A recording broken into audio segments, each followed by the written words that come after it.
Nos quisieron calladas, ahora gritamos más fuerte. Bienvenida a Condigna Rabia, un espacio donde transformamos el dolor en resistencia, la indignación en acción y la rabia en dignidad. Soy Fabiola Naya, psicóloga, feminista. Aquí hablamos de historias reales, reflexiones incómodas, verdades necesarias sobre la violencia de género y la búsqueda de justicia. Condigna Rabia, historias de mujeres que resisten. Hoy les hablo desde un lugar distinto. No hay una invitada en esta ocasión, pero hay presencia. Hay voz, hay cuerpo, hay una mujer. Yo, que también resiste como todas ustedes. Bienvenidas de nuevo a Reflexiones en Resistencia. Hoy, el poder de la palabra, narrar para sanar. Hola y bienvenida de nuevo a Condigna Rabia, historias de mujeres que resisten. Hoy Martina y yo queremos hablarte del poder de la palabra, es decir, narrar para sanar.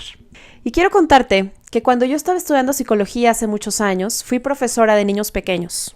Y ahí me di cuenta que la narrativa tiene muchísimo poder en un ser humano.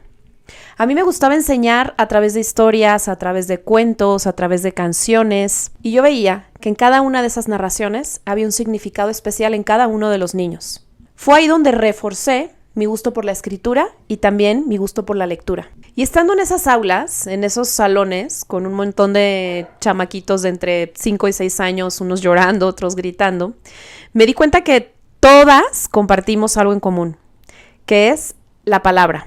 Esa palabra que a las mujeres se nos ha silenciado históricamente. Y no solamente se nos fue silenciada, sino que se nos fue negada. Yo creo que ya lo sabes, pero históricamente lo que tú encuentras ahora como en textos anónimo perteneció a una mujer.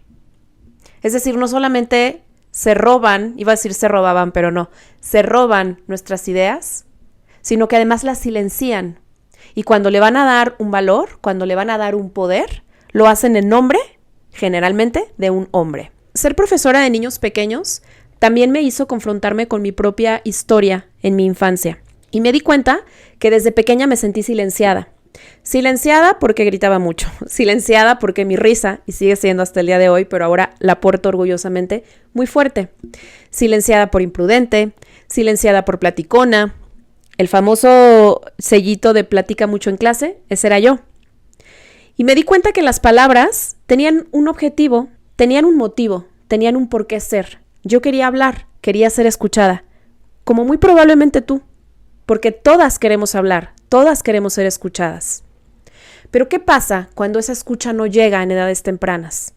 ¿Qué pasa cuando aprendemos que nuestra voz no es importante o que nuestras ideas son tontas? Con el tiempo a esto le han puesto el nombre del síndrome de la impostora. Pero eso no existe. Lo que sí existe es una serie de circunstancias que nos hacen dudar de todo, de nuestras capacidades, de lo que decimos, de lo que no decimos, de si somos inteligentes o no, de que si lo que estamos diciendo tiene sentido o no. Esto tiene que ver mucho con cómo fuimos socializadas a dudar de nosotras, porque claro, al patriarcado le conviene que dudemos de nosotras. Hay una cosa que me gusta mucho hacer en la consulta, cuando estoy con alguna mujer en algún proceso y me dicen, Fabi, es que a veces siento que lo que voy a emprender o lo que estoy diciendo pues no tiene sentido, tengo mucho miedo de fallar. Y yo les respondo, pregúntate qué haría un hombre blanco en tu lugar. ¿Por qué los hombres no dudan tanto de lo que nosotras sí? ¿Por qué los hombres no se lo piensan 2 veces? Y muchas veces lo que dicen ni es tan interesante, pero lo dicen con una convicción tan fuerte que se lo compras, se la creen. ¿Por qué será que nosotros no nos la creemos? ¿Será que entonces no es un síndrome y es una serie de circunstancias que nos han orillado a pensar que nuestra voz no es importante? Y es que narrar nuestra historia ahora de adultas no solamente es un acto de resistencia, sino también es el comienzo de sanar muchas cosas. Voy a intentar explicarte por qué. La psicología del trauma nos dice que cuando una experiencia dolorosa no se puede contar, es decir, donde no hubo un espacio para que lo pudieras contar, se va a somatizar o se va a fragmentar. Y es ahí donde se genera el trauma. Con el tiempo esto puede darte lugar a que ciertos patrones se repitan más que otros. Y si observas con detenimiento estos patrones o estas situaciones sin revictimizarte, te vas a dar cuenta que apuntan al trauma original. Por el contrario, cuando tú cuentas tu historia en un espacio seguro, con seguridad, con apoyo, con contención, Lo que le estás permitiendo hacer a tu cuerpo, a tu mente, a tus emociones es reintegrar la experiencia dolorosa con los recursos que tienes al día de hoy, en este momento, no en el momento donde te encontrabas pues prácticamente paralizada, fragmentada, disociada. De esta manera es mucho más fácil recuperar el sentido de ti misma. Pero ojo, para que la narración realmente sea un proceso de sanación, tienes que estar segura que tu narrativa se encuentra en un espacio seguro. ¿Qué es un espacio seguro? Un espacio donde no te juzgan, donde no te ven con esa mirada lasciva, donde no hay esta conmiseración despectiva hacia lo que eres, donde no te silencian, donde no te corrigen, donde simple y sencillamente te dejan narrar con libertad. Porque al dolor le podemos poner muchas palabras, y mi dolor y el tuyo probablemente sean distintos, pero hay algo que nos une a ti y a mí, y es que todas queremos ser escuchadas, todas necesitamos ser escuchadas. Aún siento vergüenza a veces cuando narro ciertas cosas. Siempre existe esa vocecita diciéndome, Fabiola, estás diciendo una pendejada, Fabiola, esto que dices no tiene sentido. Pero luego me acuerdo que esa idea es una idea instaurada en mí y en todas las mujeres, y en ti, que probablemente me estás escuchando. Y entonces se me quita y comienzo a narrar, y aunque diga tonterías y aunque no tengan sentido, me doy cuenta que narrar, de nuevo, es resistir por mí y por todas las que ya no pueden resistir en este plano. Así es que hoy te invito a que pienses qué parte de tu historia merece ser narrada. Si no lo quieres hacer público, no lo hagas. Dibuja, plásmalo, escríbelo, pero hazlo. Tu historia también vale.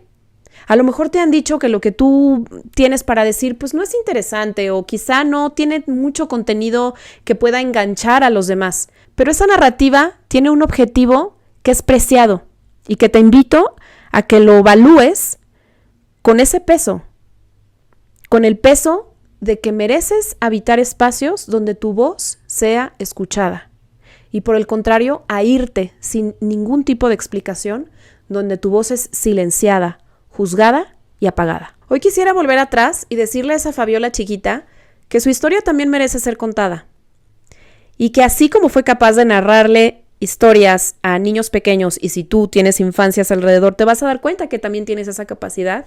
Cada vez que dudo de mí misma y de lo que voy a decir, echo el tiempo atrás y le digo a esa Fabiola pequeña que su voz sí vale, que no importa qué tan escandalosa sea, qué tan ruidosa, qué tan incómoda pueda ser. Tu voz vale, tu narrativa vale. ¿Y sabes qué?